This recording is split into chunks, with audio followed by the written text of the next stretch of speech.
वंदे मातरम साथियों, आप सबको नमस्ते। रुपया मूल्य का मापक या शोषण का साधन, इसके 9वें पार्ट में आज हम आप सबके सामने हैं। 8 पार्ट आपने देखे। नीडर इंडिया चैनल पर जो प्लेलिस्ट है उसमें इस किताब का नाम ही प्लेलिस्ट का नाम है, रुपया मूल्य का मापक या शोषण का साधन।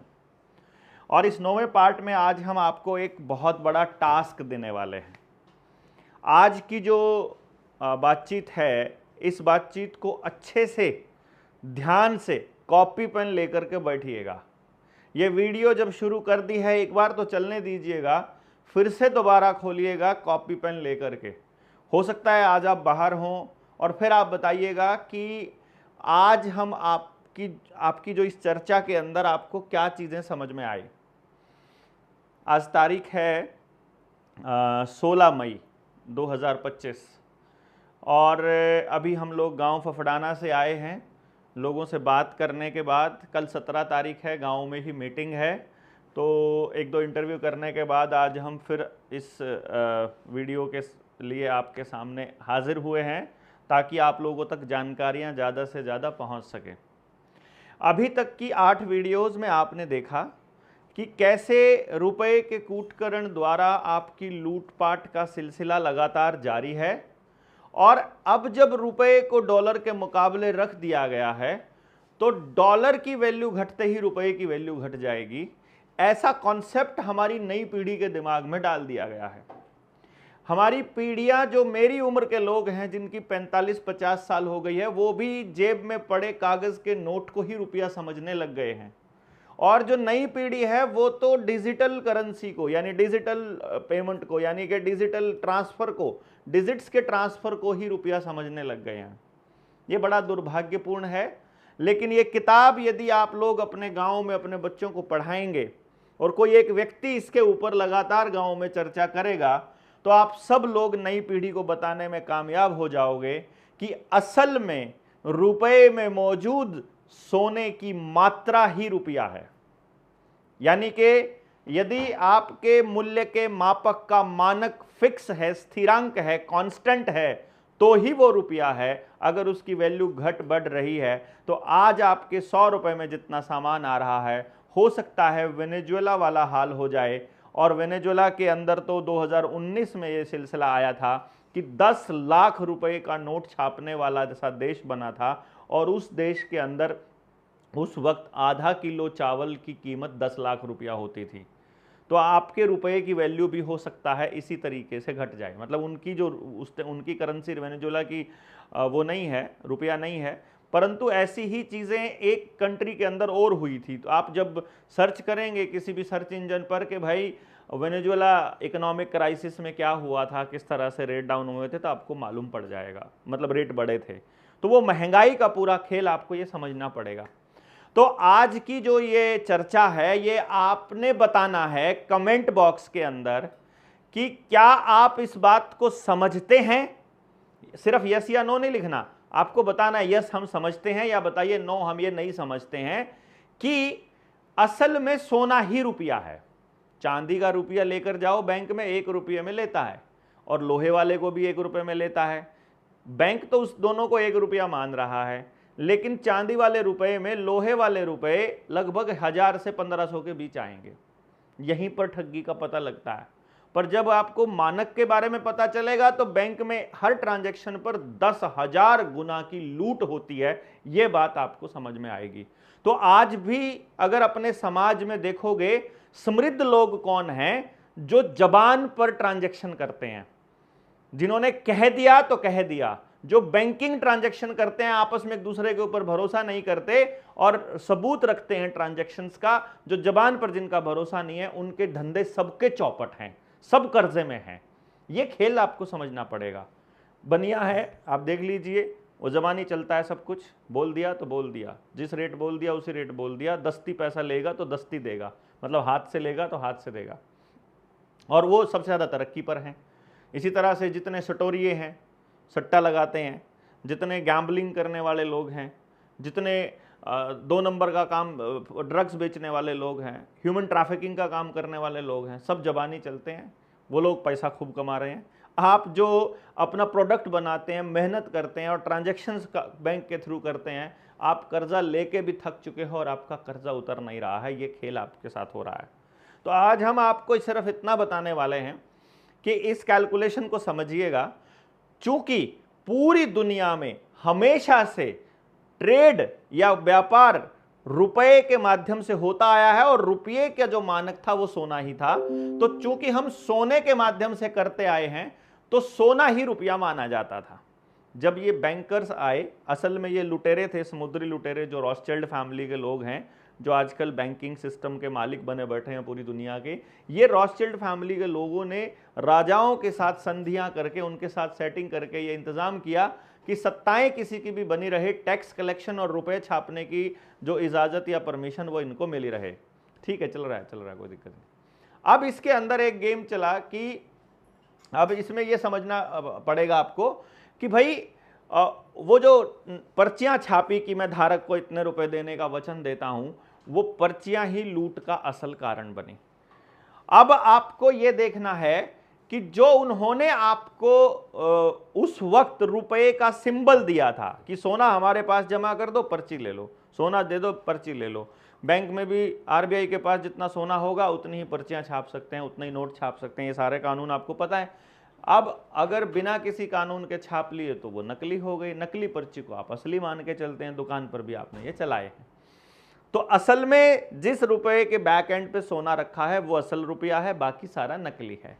और चूंकि आज भी पूरे दुनिया के अंदर किसी भी देश की अर्थव्यवस्था यदि डगमगाने लगे तो दूसरे देश उसकी करेंसी पर भरोसा ना करके वो सोने पर ही भरोसा करते हैं और इसलिए कहते हैं हम ट्रेड सोने में करेंगे। और जब भी इस तरह की बातें आने लगती हैं और गोल्ड की सच्चाई के बारे में दुनिया को बताने के लिए कोई निकलता है, उसको ये लोग ख़त्म कर देते हैं। पर अभी इस पे जाने की ज़रूरत नहीं है। आज हम आपको महंगाई और सस्ताई के बारे में बताएंगे। तो आज जो आपका बच्चा घर छोड़ करके बाहर नौकरी कर रहा है, 2 लाख रुपए, 10 लाख रुपए, 5 लाख रुपए में, वो नौकरी का क्या औचित्य है, उसका क्या मतलब रह जाता है, वो किस तरह से मतलब कमा रहा है और किस तरह से खर्च कर रहा है, तो उसकी कमाई आज बढ़ी है या घटी है, आपको सिर्फ ये देखना है। तो आपको अगर अपने घर की समृद्धि के बारे में जानना हो तो आपको समृद्धि के कुछ पैमाने तय करने पड़ेंगे। पहला पैमाना, घर में स्वस्थ कितने लोग हैं। दूसरा पैमाना, घर में धातु कितनी है। तीसरा पैमाना, घर में पशुधन कितना है। चौथा पैमाना, घर में धन धान्य कितना है। ये असल धन है आपके। परिवार कितना बड़ा है, परिवार कितना संगठित है, गांव कितना इकट्ठा है, पैसा सब इकट्ठा करके किसी को देते हैं या आपस में ट्रांजैक्शंस हैं।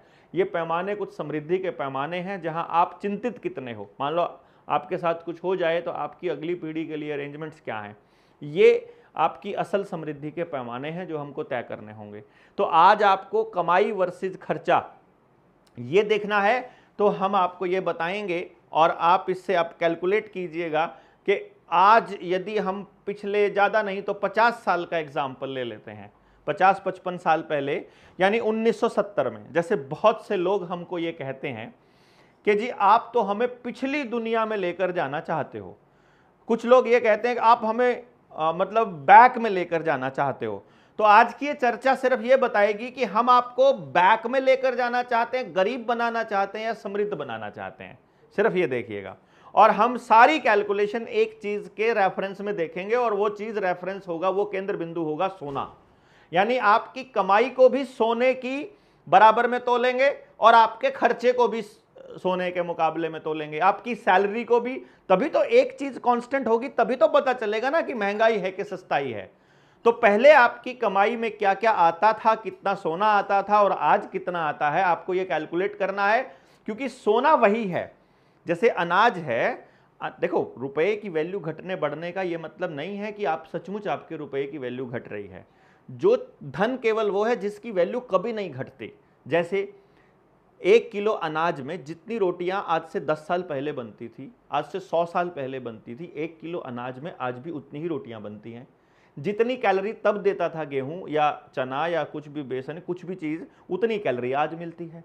यानी कि उसमें कोई फर्क नहीं हुआ है यदि आपकी जमीन के पोषक तत्वों में फर्क नहीं आया है तो इसका मतलब यह हुआ कि वो उतने ग्राम गेहूं जब उतनी ही वैल्यू दे रहा है तो गोल्ड में जो ऊर्जा का स्टोरेज है वो 100 साल पहले भी उतना ही था 1 ग्राम में या 100 ग्राम में, और आज भी उतना ही है।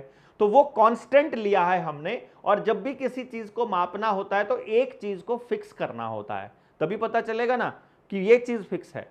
जैसे मान लो दिल्ली की दूरी देखनी है, आप बता ही नहीं सकते दिल्ली कितनी दूर है जब तक आप ये नहीं बताओगे कि कहां से दूरी देखनी है, चंडीगढ़ से देखनी है कि करनाल से देखनी है। तो वो एक चीज फिक्स करनी पड़ेगी, तब वहां से किसी भी जगह की दूरी को नापा जा सकता है कि दूर है कि नजदीक है, जल्दी जाएंगे कि देर से जाएंगे।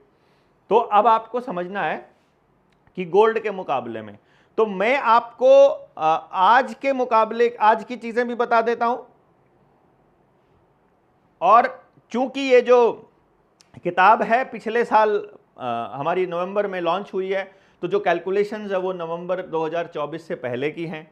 तो 25 की भी अगर मैं कैलकुलेशंस आपको दिखाऊं, आज की हमारे पास लिखी हुई थी, कहाँ चली गई, अभी हमारे पास थी, ये रही। अगर मैं आपको ये वाली कैलकुलेशंस दिखाऊं तो 16 मई 2025 में आज 1 ग्राम सोने का रेट आज की तारीख में 9407 रुपये है, मतलब रुपए बैंक के नोट हैं। और 1970 में 1 ग्राम जो सोने का रेट है वो 18.4 रुपए था, यानी आज लगभग 511 गुना रेट 1 ग्राम सोने का हो चुका है।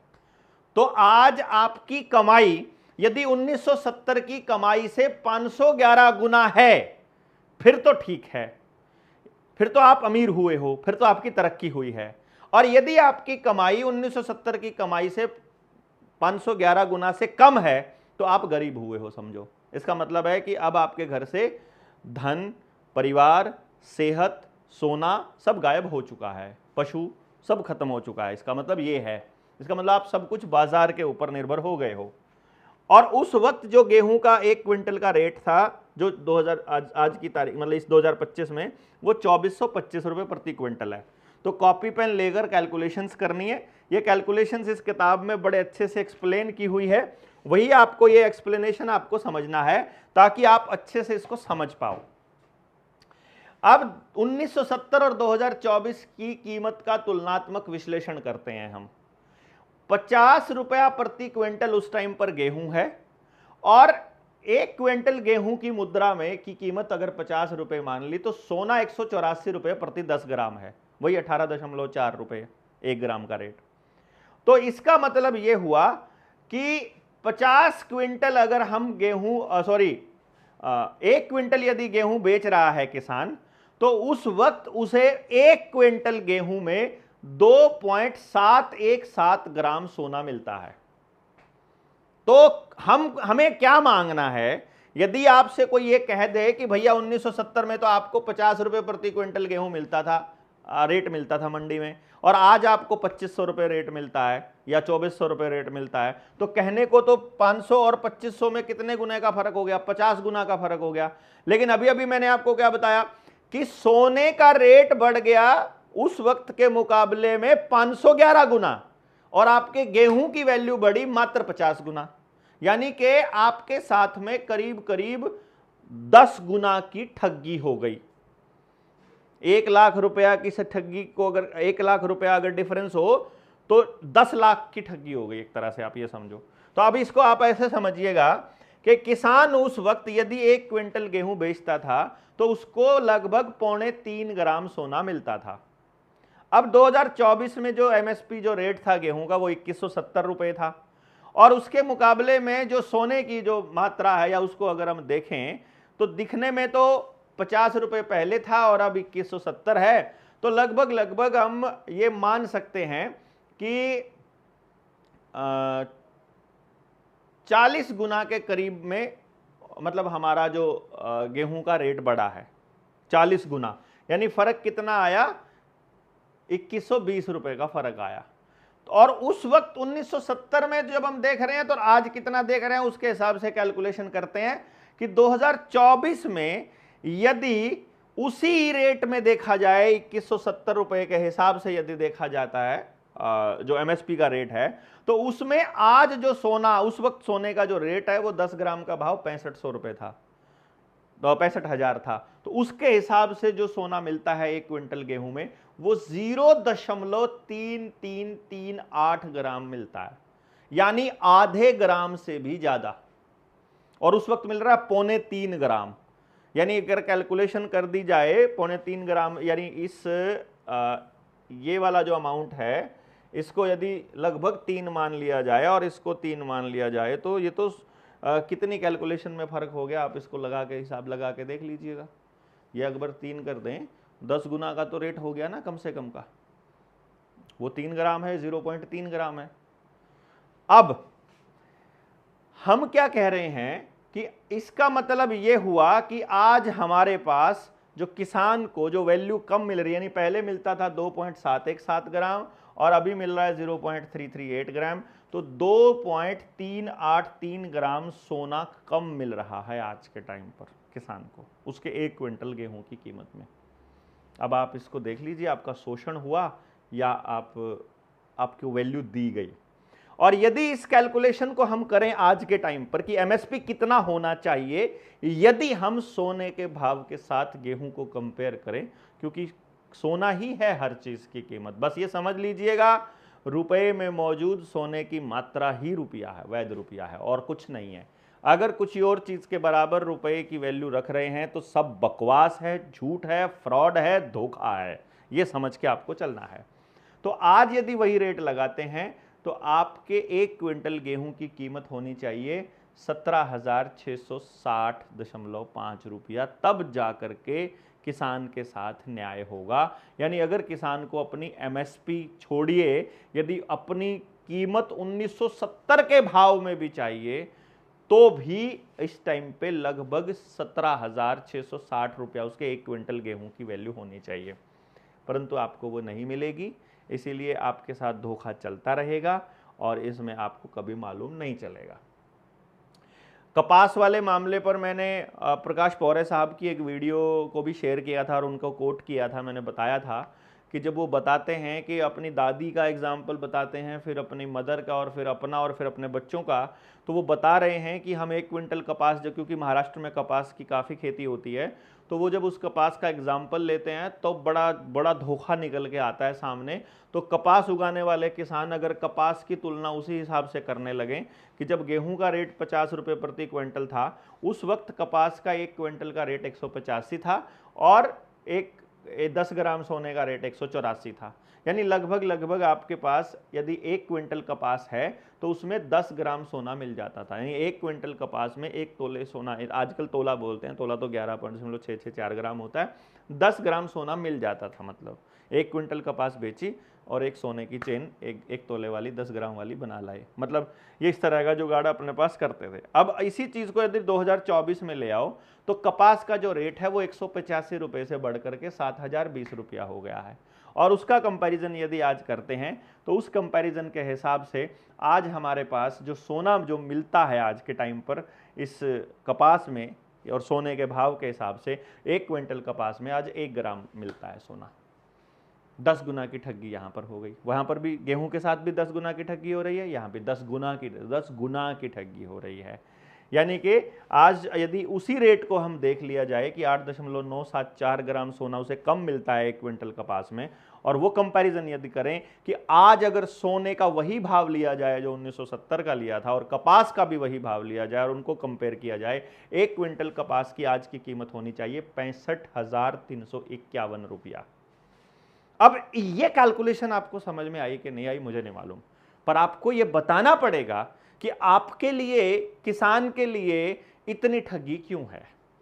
जब अभी आप आने वाले समय में, जब आगे फ्यूचर में जब आप इसे देख रहे हैं, ये 9 गुना से भी अधिक है। ये कैलकुलेशंस आप करके देखिएगा, इसको पढ़िएगा, जब आप पढ़ेंगे तो आपको समझ में आएगा। यानी चाहे किसान की बात हो, चाहे कपास वाले किसान की बात हो, चाहे गेहूं वाले किसान की बात हो, दोनों किसान के साथ में ठगी हो गई। अब यहाँ पर ये जो शोषण है ये रुपए के कूटकरण के द्वारा मानक को घटाने से हुआ है, क्योंकि रुपए की जो प्रमाणिक इकाई मानक के स्थिर रहने से ही संभव है, जिसके बिना मूल्य का मापन संभव नहीं। इस तरह से स्टैंडर्ड में घटती रुपया किसानों के उत्पादन के मूल्य की मापक नहीं बल्कि शोषण का साधन बनकर किसानों का शोषण कर रही है। जब किसान का शोषण हो रहा है तो प्रत्येक व्यक्ति का शोषण हो रहा है। अब यदि इसी चीज को 1970 और 1924 में ट्रैक्टर और गेहूं के मूल्य को कंपेयर कर लिया जाए तो तब आपको मालूम पड़ेगा कि क्या खेल है। पहला नंबर पे हम बात देख लेते हैं कि 1970 में ट्रैक्टर का मूल्य 19,000 रुपया है और सोने का मूल्य 184 रुपया है। तो यानी कहने का मतलब ये हुआ कि जो सोने में जो ट्रैक्टर का मूल्य है वो 1032 ग्राम सोना है, 1032.60 ग्राम सोना है। और तो उस वक्त यदि गेहूं देखना पड़े कि कितना गेहूं करेंगे तो उस वक्त ट्रैक्टर का जो मूल्य है गेहूं में यदि अता करता है और 50 रुपए प्रति क्विंटल है तो इसके हिसाब से 380 क्विंटल गेहूं में एक ट्रैक्टर आ जाता था। यानी उसी ट्रैक्टर की कीमत आज यदि देखी जाए तो 380 क्विंटल गेहूं और उसमें एक ट्रैक्टर आ गया। यानी कि आज 2024 में यदि उसी ट्रैक्टर का मूल्य 5 लाख रुपया है, उसी ट्रैक्टर का जिसकी वैल्यू 19,000 हुआ करती थी, तो सोने में जो अगर इसकी कैलकुलेशन करें तो आज 76.932 ग्राम बनती है। यानी कि इसका मतलब यह हुआ कि सोने में उसकी वैल्यू घट गई है। अब यही दर से आज गेहूं में अगर उसका मूल्य रखते हैं तो आज उसे 230 क्विंटल गेहूं है। ट्रैक्टर का जो भाव है 5 लाख रुपए और 21 के हिसाब से 230 क्विंटल गेहूं उसका बनता है। तो आता है सन 1970 की तुलना में ट्रैक्टर के रुपए में मूल्य बढ़ा लेकिन सोने में मूल्य घटा। यानी पहले अगर उसको लगता था पहले 380 क्विंटल विनिमय करना पड़ता था, आज उसे 230 क्विंटल गेहूं करना पड़ता है। पहले उसके लिए 76, आज उसको 76.932 ग्राम सोना देना पड़ रहा है, तब उसको 1032 ग्राम सोना देना पड़ता था उस वक्त के हिसाब से। अब अगर इसको आगे देखें, इसी चीज को आगे लेकर के जाएं कि 1970 की तुलना में ट्रैक्टर रुपए में मूल्य बढ़ा लेकिन सोने में घटा, जबकि गेहूं का मूल्य घटा। अब सवाल यह है कि रुपए का अस्तित्व सोने से है या सोने का अस्तित्व रुपए से है, क्योंकि रुपए का अस्तित्व सोने से है, बेस में सोना है, बेस में रुपया नहीं है। ये कागज तो बहुत बाद में आए हैं, तो केंद्र में आपके सोना है या रुपया, यहां पर इन्होंने रुपये को केंद्र में रख दिया, कमोडिटी बना दिया, जबकि होना सोना चाहिए था। जबकि रुपए का अस्तित्व सोने के मानक से है। यहां समझ गए, यदि रुपए में सोने का मानक शून्य हो जाए तो रुपए का अस्तित्व भी शून्य हो जाएगा। यानी आपने अगर ये कह दिया कि अब हमें सोने की जरूरत नहीं है रुपया छापने के लिए, तो आपके रुपए की वैल्यू भी जीरो हो जाएगी। तो जो आजकल सीबीडीसी का ड्रामा और डिजिटल करेंसी का ड्रामा चल रहा है, ये बिना किसी सोने की बैकिंग के डिजिट क्रिएट कर रहे हैं कंप्यूटर पर, तो आपकी इसकी कुछ वैल्यू नहीं है। आप मान रहे हो कि आपने डिजिट ट्रांसफर कर दिया तो 20 रुपया ट्रांसफर हो गया, 20 रुपया थोड़ी ट्रांसफर हुआ है। और एक कैलकुलेशन बड़े अच्छे से समझिएगा, आपके पास 1 किलो गेहूं है, आपने उसको खर्च कर दिया, मतलब आपने उसे खा लिया, दोबारा इस्तेमाल नहीं कर सकते। तो 100 रुपए का नोट खर्च करने के बाद दोबारा बंदा कैसे खर्च कर लेता है? उसके ऊपर टैक्स कितना लगता है, कितना जीरो हो जाता है। अगर 100 रुपए का नोट ट्रांजैक्शन होते होते चलता रहे तो एक टाइम पर उसकी वैल्यू जीरो हो जाती है, रहता ही नहीं है वो। ये भी कैलकुलेशन अलग वीडियो में हमने बताई हुई है, आप जब निडर इंडिया चैनल को देखेंगे तो आपको सब क्लैरिटी हो जाएगी। अब इसमें यदि देखा जाए, कहने का तात्पर्य यह है कि अंकिक मान यानी अंक जो दिया हुआ है वो केवल सोने की मात्रा को प्रदर्शित करता है। इसीलिए असल में 76.932 ग्राम सोना ही ट्रैक्टर का वास्तविक मूल्य है। इसलिए ट्रैक्टर का मूल्य रुपए में भी घटना चाहिए था। यदि सोने में उसकी वैल्यू घटी है ट्रैक्टर की, तो रुपए में भी घटनी चाहिए थी, किंतु ऐसा नहीं हुआ। रुपए में बढ़ गई और सोने में घट गई, क्योंकि रुपए का कूटकरण करके मानक को भारतीय रिजर्व बैंक और भारत की सरकारों ने घटाकर रुपए का विनिमय का नहीं बल्कि शोषण का साधन बना दिया। मुद्रा का मानक सिद्धांत इसका साक्षी है कि जब मुद्रा के मानक में जिस अनुपात में कमी या वृद्धि की जाती है, उसी अनुपात में सामान्य की स्तर में कमी या वृद्धि होती है, और इसके विपरीत मुद्रा का मूल्य घट या बढ़ जाता है। यानी जिस अनुपात में आप किसी की मानक को डाउन करोगे, उसी उतने ही अनुपात में महंगाई बढ़ जाएगी। बस इसको इतना समझ लो, देसी भाषा में इसको ऐसा समझेंगे, मानक अगर डाउन कर देंगे, मानक जैसे जैसे रुपए की वैल्यू घटती जाएगी वैसे वैसे आपकी मेहनत की कीमत जीरो होती जाएगी और महंगाई बढ़ती जाएगी। यानी ये मानक के हिसाब से आपकी मेहनत की कीमत है, इसको समझना है आपको। सन 1970 में 50 रुपया प्रति क्विंटल की दर से 1 क्विंटल गेहूं में 2.717 ग्राम सोना मिलता था और आज इतना मिलता है। ये तो हो गया। और जिसका 2024 में मुद्रा मूल्य इतना रुपया होगा, ये हो गया, ये हमने आपको बता दिया। अतः किसान को सन 1970 में जो गेहूं का भाव था, यदि आज वो मिलता है तो 17.660 रुपया बनता है। इसी तरीके से इसको अब आगे कर लेंगे, कितने गुना से कम है ये समझ गए। इस तरह केंद्रीय और प्रांतीय सरकारों ने गेहूं का मूल्य बढ़ाया नहीं है, बल्कि रुपए के मानक को घटाकर गेहूं का मूल्य घटाया है। यानी होना चाहिए था 17,660 रुपया 50 पैसा, और है कितना 2170 रुपया 2024 में। तो ये घटा है, बढ़ा नहीं है। यानी आपको 50 रुपए से बड़ा दिख रहा हो, ये मैं जब आपको वास्तविक मूल्य, क्योंकि हम सोने के बराबर देख रहे हैं, तो घटाकर मूल्य घटाया और कागज के नोट छाप करके अंक बढ़ा दिया खाली, और भोले भाले अनपढ़ किसानों को बुद्धि को भ्रमित करके छल कपट और ठगी धोखा किया और रुपए को विनिमय का माध्यम नहीं बनाया, बल्कि रुपए से किसानों का लूटपाट करते हुए रुपए को शोषण का साधन बना दिया। इस किताब का नाम ही ये है, रुपया मूल्य का मापक या शोषण का साधन। होना चाहिए था मूल्य का मापक, होना चाहिए था उनकी तरक्की का साधन, बना दिया शोषण का साधन। तो तीसरा पॉइंट, इसको अगर आप आगे देखें, यदि हम इसी तरह से आंकड़े जो सिद्ध घटे हैं, ट्रैक्टर का मूल्य भी घट करके 76.932 ग्राम हो गया है, सोना हो गया है। यदि वही स्थिरांक रहता, उसको हम देखा जाए, यानी कोई कूटकरण नहीं होता और कुछ भी नहीं होता, तो उसके बिना रुपए के अस्तित्व में जो ट्रैक्टर का मूल्य है वो मात्र 1415 रुपए 1415 रुपया, सॉरी इतने ग्राम सोना है ना, 184। एक कैलकुलेशन में कहां गड़बड़ हुई भाई?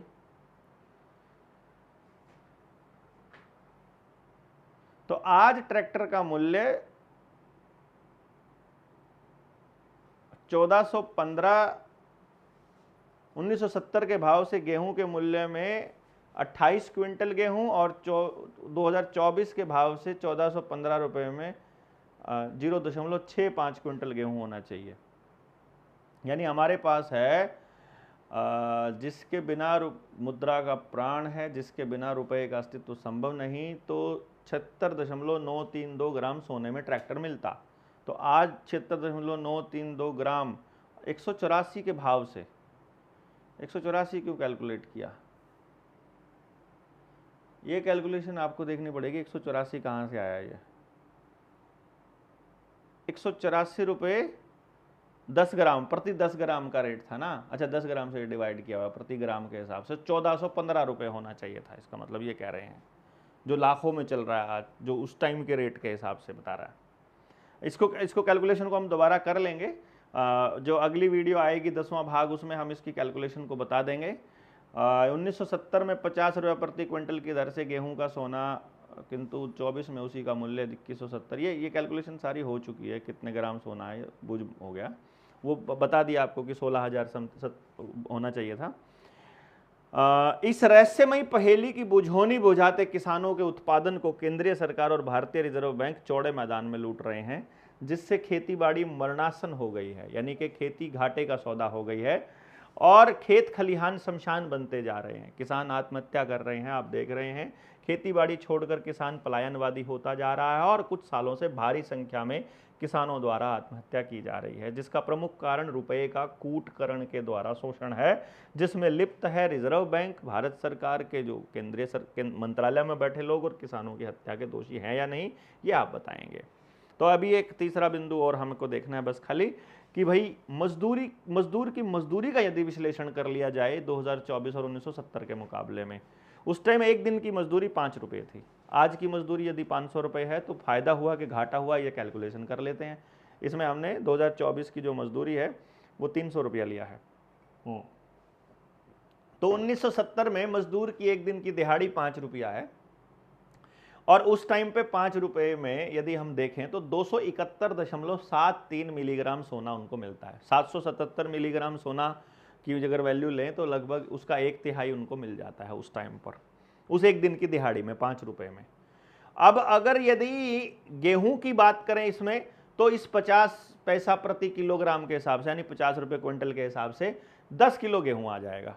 यानी वो दिन में मेहनत करके आया, उसे 10 किलो गेहूं मिल जाएगा 5 रुपए में। या सोना लेना है तो 271.73 मिलीग्राम सोना मिल जाएगा एक मजदूर को, मजदूरी के रूप में। 1970 की बात हो रही है। अब 2024 में वही मजदूरी अगर 300 रुपया रख दिया जाए तो सोना मिलेगा उसे 300 रुपए में 46.1538 मिलीग्राम। ये 271 मिलीग्राम है और ये 46 मिलीग्राम है, यानी लगभग ज़्यादा नहीं कहूँगा तो 6 गुना के करीब, यानी 5 गुना 6 गुना के करीब नीचे डाउन, यानी 5वां हिस्सा हो गई है। यानी पहले अगर 100 ग्राम मिलता था तो अब लगभग 20 ग्राम मिलता है, यानी 5वां हिस्सा डाउन चला गया। 5 गुना ज़्यादा थी 1970 में सोने के भाव में मजदूरी। और यदि इसी तरह गेहूं की वजन बात करें तो गेहूं मिल जाएगा उसे आज 13.824 किलोग्राम। उस दिन तब मिलता था 10 किलो गेहूं। यानी गेहूं में मजदूरी बढ़ गई है और सोने में मजदूरी घट गई है। ये कैलकुलेशन किसी को समझ में आएगी नहीं, पागल आ जाएगा कि यार क्या सोना, क्या गेहूं, क्या मजदूरी, क्या ट्रैक्टर, क्या कपास, क्या पता नहीं, कभी कुछ ऐसे करके वो पगला जाएगा यार ये कैलकुलेशन। इसीलिए हमारा आदमी क्या कहेगा, छोड़ो ना यार, क्या पढ़ना है, जो है ठीक है। इस चक्कर में नहीं पढ़ना है, कैलकुलेट करना है, देखना है, जो गलत हो रहा है उसको रोकना है, वरना आपकी अगली पीढ़ी जो है वो बर्बाद होएगी।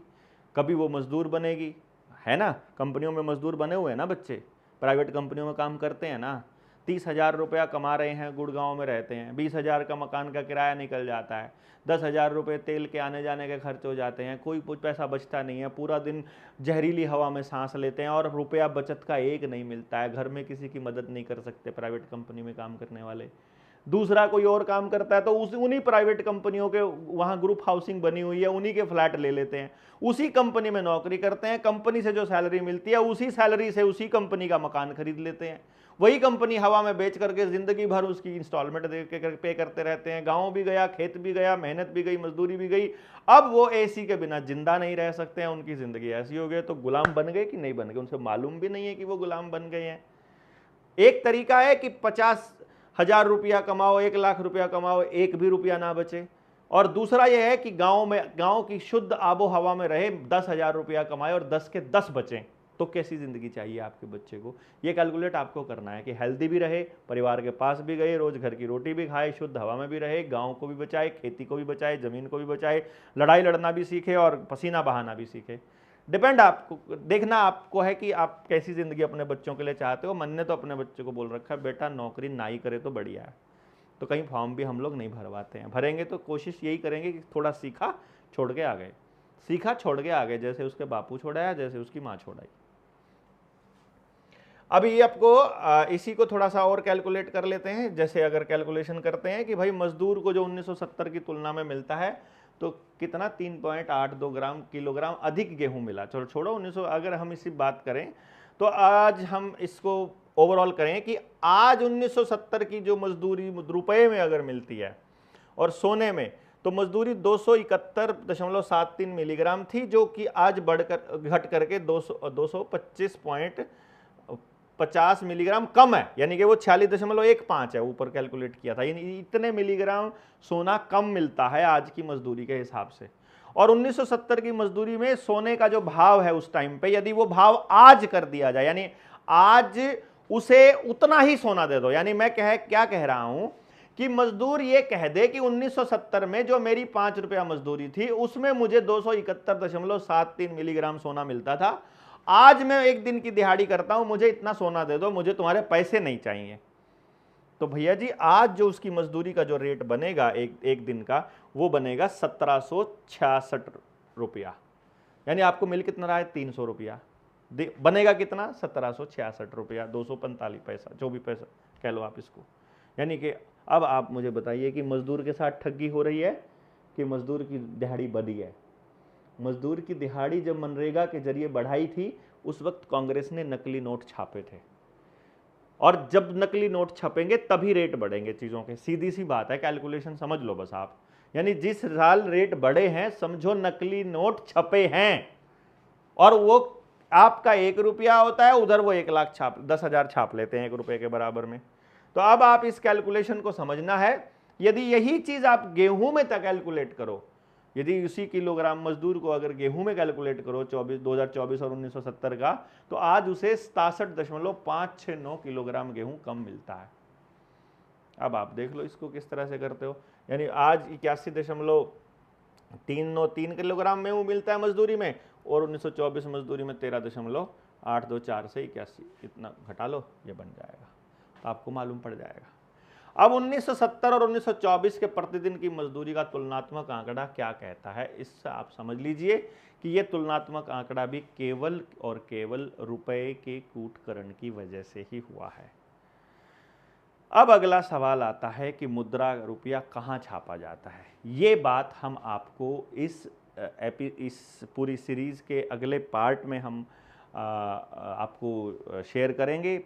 10वें पार्ट में आज का जो 9वां पार्ट था वो यहीं तक था। आज हमारा ये पेज नंबर कहाँ तक हो गया है जी, ये पेज नंबर 56 तक हो गया है। तो 57वें पेज से हम फिर चालू करेंगे कि रुपया कहाँ छपता है, कैसे छपता है, ये चीज़ें आगे आएंगी और दूसरे कानूनों की चर्चा हम इस पर करेंगे।